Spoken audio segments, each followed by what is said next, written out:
అదే RTV app వార్తల్ని క్షణాల్లో చదివే అవకాశం ఉంటుంది. ఒక న్యూస్ పేపర్, ఒక టెలివిజన్ ఛానల్ మీ చేతుల్లో ఎప్పుడూ ఉంటాయి. Welcome to RTV. నేను మీ గయాజ్ని. ప్రస్తుతం మనము పార్లపల్లి గ్రామంలో ఉన్నాము. అంటే హాసిని చివరిసారిగా మహాలక్ష్మమ్మ టెంపుల్లోని ఇక్కడ ఆమె కొన్ని కార్యక్రమాలు చేపట్టింది, విగ్రహాలను ప్రతిష్ఠించింది. ఈ టెంపుల్కి సంబంధించిన కొన్ని పనులు కూడా కార్యక్రమాల్లో పాల్గొని చివరిగా ఆమె హత్యకు గురి కావడం జరిగింది. ప్రజెంట్ మనం చూస్తున్నాము పార్లపల్లిలోని మహాలక్ష్మి ఆలయం ఇది.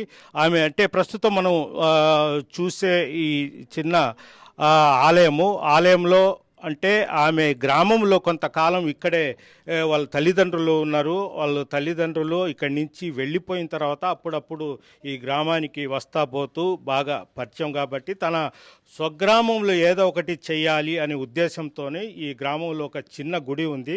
అయితే ఈ చిన్న గుడిలో అంటే కింద అంటే మామూలుగా మంచి గ్రిల్సు, అదేవిధంగా ఈ టైల్సు కొన్ని తన సొంత నిధులతోనే ఆమె చేయడం జరిగింది. అయితే 3 విగ్రహాలు తల్లిగారి 3 విగ్రహాలను కూడా ఆమె ఆ రోజు ప్రతిష్ఠించడం జరిగింది. ఆ తర్వాత ఆమె 10:30 ఆ గ్రామంలో ఊరేగింపు కూడా జరిగింది. ఆ గ్రామంలో ఊరేగింపు అంతా జరిగిన తర్వాత ఆమె ఇక్కడి నుంచి బయలుదేరిన తర్వాత ఆమెను కాపుగాచి టపాతోపు దగ్గర 2 కార్లు అడ్డగించి అతి దారుణంగా అంటే ఇతరులు భయపడే విధంగా ఆమెని నరికి చంపారు. సుమారు 23-24 గాయాలు అంటే మెడ కానీ తల కానీ ఛాతి మీద మొత్తం ఇష్టం వచ్చినట్టు నరికి పడేశారు. ప్రస్తుతం ఆ గ్రామస్తులు కూడా ఉన్నారు. ఆమె విషయం ఎత్తితే ఆమె చాలా మంచి ఆమె అసలు ఎందుకంటే కన్నీళ్లు పెట్టుకుంటున్నారు. ఆమె ఎవరికి హాని చేయని ఒక దేవుడు అమ్మగారి కార్యక్రమంలో పాల్గొని అమ్మగారికి సంబంధించిన టెంపుల్ అభివృద్ధి కోసం అక్కడ ఈ టెంపుల్లో కావాల్సిన కొన్ని పనులు కూడా ఆమె సొంత నిధులతో చేసిందని కూడా గ్రామస్తులు చెప్తున్నారు. ప్రస్తుతం గ్రామస్తులు మనతో ఉన్నారు, వాళ్ళతో మాట్లాడదాం. ఎలా అమ్మా హాసిని ఎలా పరిచయము, అసలు ఈ గ్రామస్తులకు హాసినికి ఎలా సంబంధం? అమ్మ చిన్న వయసు ఇక్కడ పుట్టింది అమ్మాయి. ఇక్కడ పుట్టిన తర్వాత ఆమె ఇక్కడే అన్ని ఉండింది, ఇక్కడే ఉండింది. వాళ్ళు ఉలవపాటి చిన్నయ్య, ఉలవపాటి రాజమ్మ వాళ్ళ అవ్వాతాత ఇక్కడే ఉన్నారు. వాళ్ళు మరణించిన తర్వాత వాళ్ళు వేరే ఊరు వెళ్ళారు. కానీ ఈ యాష్ని అప్పుడప్పుడు చేస్తూ ఉండింది. మాకు ఆ విధంగా పరిచయం. అప్పుడు ఏదన్నా వినాయక చవితికి అలాంటప్పుడు ఏదైనా డొనేషన్ అడిగినప్పుడు తనకు తోసింది ఇస్తా వచ్చింది. ఇంత చేసావు కదా, నీ గుర్తింపు అనేది మాకుంటుంది, మా ఊరు అమ్మాయి కాబట్టి ఏదో నీకు తోసింది మన గుడి బాగు చేయండి అని అంటే ఈ విధంగా అన్నీ తెచ్చింది. గీల్స్ వేసింది, టైల్స్ వేసింది. మామూలుగా ఇది పాత గుడిని ఆమె రీమోడల్ చేసింది. ఏమేం చేసిందమ్మ ఇక్కడ? టైల్స్ వేయించింది, చుట్టూ అమ్మవారి గీల్స్ పెట్టింది, 3 విగ్రహాలు తెచ్చింది. అమ్మవారి విగ్రహం కానీ ద్వారపాలకులు కానీ చేసింది. పెయింట్ కొంతవరకు పెయింట్ కూడా వేయించింది. మోటార్ నీళ్లు వసతి ఉండేటట్టుగా ట్యాంకీ తెచ్చి మోటార్ వేయించింది. హోములు కానీ పూజలు పురస్కారాలు మా గ్రామస్తులది పని 5 పైసా కూడా పూజ కార్యక్రమంలో కానీ దేంట్లో కూడా 5 పైసలు మేము పెట్టుకోకుండా అన్ని కార్యక్రమాలు ఆమె దగ్గరుండి చేసింది. లాస్ట్ స్థితిగతుల్లో కూడా 1 రూపాయి మేము సందా దండుకొని ఎవరికన్నా ఇవ్వాలా అనే పరిస్థితి కూడా లేకుండా ప్రతి పైసా ఆమె ఖర్చు పెట్టి ఈ విధంగా చేసింది. కానీ ఈ రోజు నాడు ఆమె లేదు, మాకు లేకుండా పోయింది. అదే మాకు బాధాకరంగా ఉంది. ఆమెకి ఏం జరిగిందో కనీసం పోయి చూసేదానికి కూడా మాకు వసతి లేదు. ఆ విధంగా జరిగింది. ఆ రోజు ఎన్ని గంటలకి ఇక్కడికి వచ్చింది, మళ్ళీ ఎన్ని గంటలకు పోయింది, ఏమేం చేసింది ఆ రోజు? చివరి రోజు 7 గంటలకు వచ్చింది. 7 గంటలకు వచ్చింది. వాళ్ళ అమ్మ వాళ్ళు 6:30కు వచ్చారు. వచ్చి హోంలో కూర్చున్నారు. ఆమె వచ్చి ఈ 3 శిలల్ని అక్కడ పెట్టినప్పుడు అభిషేకం చేసింది. అభిషేకం చేసిన తర్వాత ఈ 3 శిలల్ని నిద్రాహారం పౌలింపు సేవ పెట్టినప్పుడు, వడ్లల్లో పౌలింపు సేవ పెట్టినప్పుడు అన్ని వేద మంత్రాలు చదివారు. 4 వేదాలు చదివారు. ఐవోర్లు అన్నీ చేశారు. ఈ 4 వేదాలు చదివినప్పుడు ఉంది అన్నీ చేసి లాస్ట్ పరిస్థితిలో హారతి ఇచ్చారు ఆమె చేత్తోనే. ఆమె అన్ని లాస్ట్ ఫైనల్గా హారతి ఇచ్చింది. హారతి ఇచ్చి బయలుదేరింది. అంటే విగ్రహాలని గ్రామంలో ఊరేగింపు జరిగింది. ఉదయాన్నే మేము చేసుకున్నాం. ఉదయాన్నే గ్రామ ఊరేగింపు, గ్రామంలో సభ్యులు అందరం కలుసుకొని మాకు కావాల్సిన ఇచ్చింది. మీరు ఊరేగింపు చేసుకోండి అమ్మని ముందుగానే అన్నిటికీ ఇచ్చింది. అప్పుడు మేము ఊరేగింపు చేసుకొని సాయంత్రానికి వాళ్ళ తల్లిదండ్రులు, వాళ్ళ చెల్లెళ్ళు అందరూ సంతోషంగా వచ్చి పౌలింపు సేవలో పాల్గొని అమ్మవారిని నిద్రకేశారు. నిద్రకేసిన తర్వాత ఆరతిచ్చి తర్వాత ఆమె వెళ్ళిపోయింది. వెళ్ళిపోయింది అంతే. మీకు ఎన్ని గంటలు తెలిసింది ఇట్లా జరిగిందన్నమ్మా? ఉదయాన్నే మాకు పోలీసు వాళ్ళు వచ్చారు సార్. ఉదయాన్నే 5:20 గంటలకి పోలీసు వాళ్ళు వచ్చారు. వచ్చి ఈ గుడి ఏందమ్మా, ఎక్కడ ఏంది, ఏం జరిగింది అన్నారు. ఏమైంది సార్, ఏం జరుగుతుంది, ఎందుకు వచ్చారు సార్ మీరు? మేమేమనుకున్నాం, లైటింగ్ ఊరంతా వేసాం కదా, ఈ లైటింగ్ కోసం ఏమన్నా వీళ్ళు చెప్పకుండా చేసామని ఏమన్నా వచ్చారేమో అనే ఉద్దేశంతో ఆలోచించాం. నేను ఒక్కదానే లేచున్నాను సార్. అప్పుడు ఊరు అందరూ గ్రామంతా కళ్యాణం పూజలు జరిగాయి కదా, నిద్రపోతున్నాను. నేను లేచుండాను. వేసిన తర్వాత వచ్చారు. వీళ్ళు ఎందుకు వచ్చారు అని అంటే నేరుగా వచ్చారు. ఏందమ్మా, ఏంది పరిస్థితి, ఏం జరిగింది, ఏంది ఇక్కడ ఎవరు పూజ చేశారు, ఏంది అన్నారు. ఈ విధంగా చేసింది సార్ ఆశ్రమం అని. ఆశ్రమం ఏ కారులో పోయిందంటే మాకేంది, అసలు ఆశ్రమంకి ఏమైంది సార్ అంటున్నా నేను. ఆశ్రమంకి ఏమైంది, ఎందుకు అడుగుతున్నారు మీరు మమ్మల్ని, ఏం జరిగింది సార్ అన్న. ఏం లేదు అన్నారు. ఏం లేదు ఏందని సార్, రేపు ఉదయం శిలలు పెట్టాలి మేము, ఏం జరిగింది, ఏదన్నా ఎవరన్నా ఇదయ్యారా ఏంది అంటే ఒకరు పోయారమ్మా అన్నారు. ఎవరు సార్ అంటే మీ పూజ ఆగిపోద్ది అని అన్నాడు. ఇదేం సార్, నిద్రలేసి 7:30కి మొత్తం ఉంది చెప్పాను. నేను పోలీసు ఆయన కూడా చెప్పాను, సారే వచ్చాడు. 7:15 నిమిషాల కల్లా విగ్రహం పెట్టాలి, ఇక్కడ విగ్రహం పెట్టాల్సిన సమయం ఏం సార్ మీరు చెప్తే ఆగిపోతుందమ్మా అని అన్నాడు.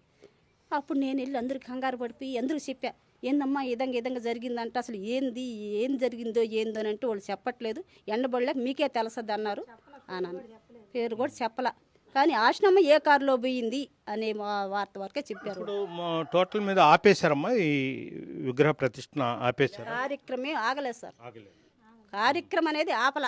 స్వాములు కూడా మాకు మంచోళ్ళు అయ్యారు. స్వాములు కూడా ఇంతవరకు మాకు ఇచ్చిన వరకు ఇచ్చింది కాబట్టి మీ గ్రామం క్షేమం కోరి మేము వచ్చి ప్రతిష్ఠిస్తున్నాం. మాకు రాత్రే తెలిసింది, వాళ్ళకి నైటే తెలిసిపోయిందంట, మాకు తెలియదు.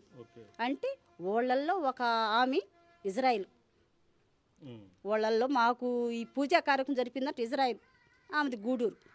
ఆమె వాళ్ళని తీసుకొచ్చింది, అందువల్ల ఆమె వాళ్ళకి ఫోన్ చేసింది, మాకు తెలియదు. అయిన తర్వాత అన్నదానం కూడా 500 మందికి 1,50,000 రూపాయలు క్యాంటీన్ ఇచ్చింది. 30 ఐటమ్స్ ఇచ్చి 1,50,000 రూపాయలు అన్నదానానికి క్యాంటీన్కి ఇచ్చేసింది.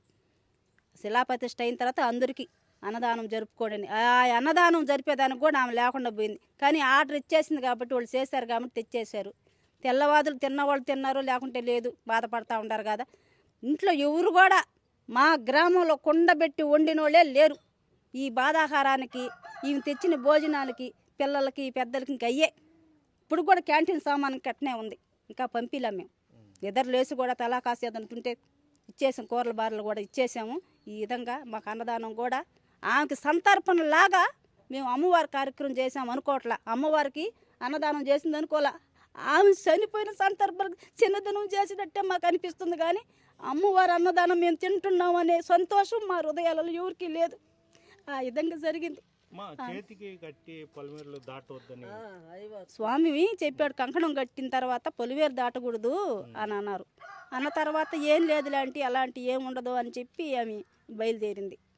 వాళ్ళ తల్లిదండ్రులకు కూడా చెప్పాము మేము, వెళ్ళకూడదమ్మా కంకణాలు కడితే అని కూడా అన్నాము. వాళ్ళు వినిపించుకోలే. చిన్న పిల్లలతో వచ్చారు వాళ్ళు. పోతాం చిన్నమ్మా అని చెప్పింది వాళ్ళ అమ్మ నాయన. వాళ్ళు కారు ఎక్కి వాళ్ళు కదిలిపోయేదాకా కూడా మేము కారు కాడనే ఉన్నాం. బయలుదేరి వెళ్ళిన దాకా ఊరంతా పోయారు. అంతా మా కూతుళ్ళని అందరిని పిల్లల్ని నింపించుకున్నాం కదా అమ్మ పూజనే. నా కూతురు కూడా వాళ్ళకి బాగా పరిచయం. ఆ రోజు ఉన్న ఆడబడుసులంతా ప్రతి ఒక్కరు ఆ కారు వాళ్ళందరూ వచ్చారు, ఆడబడుసులంతా వచ్చారు, ఆ స్నేహం ఉండేవాళ్ళు మొత్తం వచ్చారు. అమ్మ కారు వాళ్ళు వచ్చారు, అబ్బాయి కారు వాళ్ళు, ఈ అమ్మాయి వయసు అంతా ఉండింది. ఈ అమ్మాయి వయసే ఉంటుంది, పెద్ద వయసు ఏమో ఉండదు. అందరూ వచ్చారు, ఆడబడుసులంతా ఊరంతా వచ్చారు. ఆ రోజు నైట్ చూసారు, తెల్లారు చూసేదానికి అవకాశం లేకుండా పోయింది. ఇక్కడ ఉన్నప్పుడేమో మామూలుగా మొగపిల్లోడుగానే ఉన్నాడు. అక్కడ పోయిన తర్వాత మారింది మనకు తెలియదు. మారిన తర్వాత వచ్చాడు ఒకసారి, వచ్చిన తర్వాత అందరూ పరిచయం మళ్ళా అప్పుడెప్పుడు వస్తా బాత. మారిన తర్వాత వచ్చి అందరికి ముసలివాళ్ళకి అందరికీ 10 రూపాయలు ఇచ్చేవాడు, చేసేవాడు. ఏదైనా మేము కార్యక్రమం చేసుకుని ఫోన్ చేస్తే మాకు ఎంత కావాలంటే 20,000, ఎప్పుడు 100 ఇచ్చేవాడు కాదు, 20,000 ఇచ్చేవాడు, 10,000 ఇచ్చేవాడు. వచ్చి ఇచ్చింది మాకు. అటు సాయం చేసి ఇంత చేసావు, నీ పేరుండాలా. లాస్ట్ ఫైనల్ నేను అడిగింది ఒకటే, అమ్మ ఇంత చేస్తుండవు, నిన్ను శిలాపలకం మీద ప్రతిష్ఠించేటప్పుడు మీ పేర్లు అనేది ఆశ్ని మేడం ఈ విధంగా మనం గుడికి చేయించింది అనే రాసే అవకాశానికి నా పేరు ఒకటి ఇవ్వమ్మా అని అంటే అదొకటి ఇవ్వలేకపోయింది. మాకు ఆ గుర్తింపు అనేది లేకుండా పోయింది. మీరు చెప్పమ్మా, వాళ్ళ తల్లిదండ్రులు వాళ్ళు ఆమె హాసిని ఎలా ఉండేది మీతో? మాతో బాగుండేది నాయన, బాగుండేది. వచ్చినప్పుడల్లా మమ్మల్ని కలిసేది, మాట్లాడేది. అవ్వా నేనేమి రూపాయి పెట్టబడలేదు, మీరు అన్నీ నేనే పెట్టి చేస్తాను. రేపు కూడా 40 రోజులు పూజకి అయ్యేవారికి డబ్బులు నేను ఇస్తాను. చీరలు కావాలన్నా 40 చీరలు నేను తెచ్చిస్తాను. మళ్ళా 40 రోజుల తర్వాత పెద్ద పూజ చేయిస్తాను. ఏందో డాన్స్ ప్రోగ్రాలు పెట్టిస్తాను అని చెప్పేది. సగంతరాన్ని పోయేసింది. అది మాకు బాధ. అన్నీ జరుపుకోలేక చేసింది, చేయాల్సినవి కూడా సగంతరాన ముంచేసారు ఆమెని. మరస లేకుండా నిన్నటాల నుంచి మా బాధలు. అంటే మీరు చూడమ్మా, హాసిని అంటే గ్రామస్తుల చేత పైసా ఖర్చు లేకుండా సొంత నిధులతో చేసి చివరికి ఆమె ప్రాణం కోల్పోయి మీ అందరికీ దూరమైంది. మీరు ఎలా భావిస్తారు? చాలా బాధాకరంగా ఉంది సార్. ఆమె వచ్చినప్పుడల్లా బాగా పలకరిస్తుండేది. ఏది కావాలన్నా అడగకముందే ఇది నేను చేస్తా, అది నేను చేస్తా అని చెప్పేది. అలాంటి మనిషి లేదంటే చాలా బాధాకరంగా. అవా ఈ అంత హాసిని మొత్తం కట్టి మొత్తం చివరికి ఆమెని మనలోంచి వెళ్ళిపోయింది. మీరు ఎలా బాధపడుతున్నారు? లేదు, మాది ఊరు కాదు, మాది బ్రహ్మదేవి. ఇక్కడ మా అమ్మాయిని ఇచ్చినాను కాబట్టి వచ్చి ఉంటాను. కానీ వాళ్ళు పుట్టిన ఆమె పుట్టిందంతా వాళ్ళ అమ్మ మనిషి అంతా బ్రహ్మదేవి. వాళ్ళు ఫస్ట్ బ్రహ్మదేవి వాళ్ళది. ఆ పుట్టింపాట్లో ఉన్నాడు ఆయన. వాళ్ళ తాత పుట్టింపాట్లో కారు దాల్తుండేది. ఇది పరిస్థితి. అంటే స్వగ్రామమైన తాత మీరు చెప్పండి, హాసిని వాళ్ళు ఎలా ఉండేది? ఇక్కడనే వాళ్ళు పుట్టింది పెరిగింది, ఇక్కడనే పెరిగారు. వాళ్ళ తాత ఉలవపాటి చెన్నయ్య, వాళ్ళ అవ్వ అంటే ఉలవపాటి రాజమ్మ.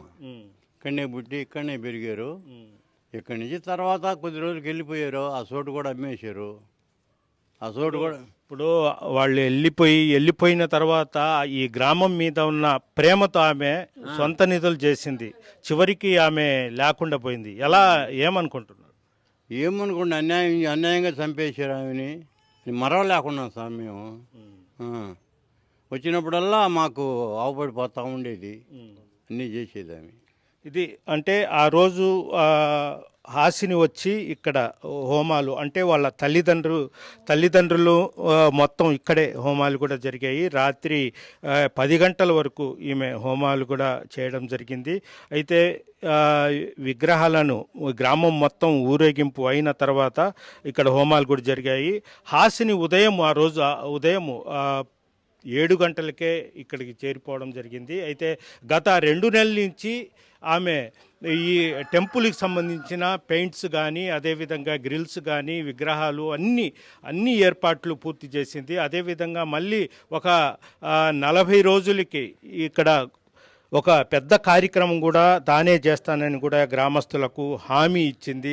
ప్రస్తుతం ఎంతో అలంకరించారు. ఆ రోజు ఆమె హోమాలు ఇదైన తర్వాత పూజా కార్యక్రమం అయిన తర్వాత మళ్ళీ ఉదయాన్నే ఆమె 7:30కు ఇక్కడ రావాలి. ఎందుకంటే విగ్రహాలు ప్రతిష్ఠ జరుగుతుంది.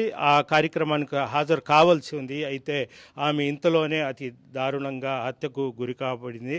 అయితే ఇది ఒక పథకం ప్రకారం ఆమె వచ్చేది, తర్వాత వెళ్ళేది, మొత్తం సమాచారం ఎప్పటికెప్పుడు తెలుసుకుంటూనే వాళ్ళు కాపుగాచి ఉన్నట్లు కూడా పోలీసు విచారణ అయితే తెలుస్తుంది. అయితే ఈ గ్రామానికి ఆమె రావడం మళ్ళీ ఎన్ని గంటల నుంచి 10 గంటలకి ఇక్కడ కారెక్కిన తర్వాత కూడా ఇక్కడే వాళ్ళకి సంబంధించిన మనుషులు ఉండి ఇప్పుడే బయలుదేరింది అనడం, మొత్తం సమాచారం ఇవ్వడం కరెక్టు.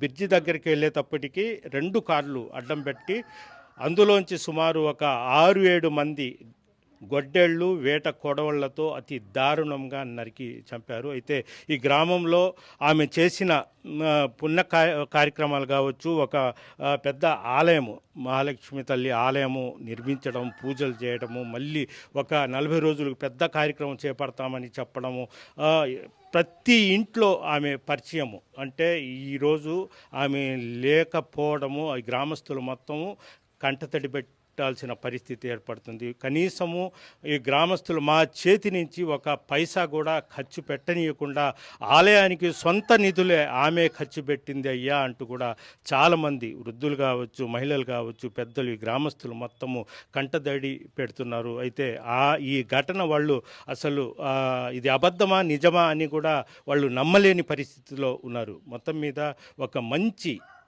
మనసున్న హాస్యని మాలోంచి వెళ్ళిపోవడం బాధకరమని కూడా గ్రామస్తులు చెప్తున్నారు. వీడియో ప్రదీప్తో గయాజ్, RTV, పార్లపల్లి నుంచి. మరిన్ని వీడియోస్ కోసం ఛానల్ సబ్స్క్రైబ్ చేయండి. లేటెస్ట్ అప్డేట్స్ కోసం వాట్సాప్ ఛానల్ ఫాలో అవ్వండి. అండ్ లింక్ డిస్క్రిప్షన్ లో ఉంది.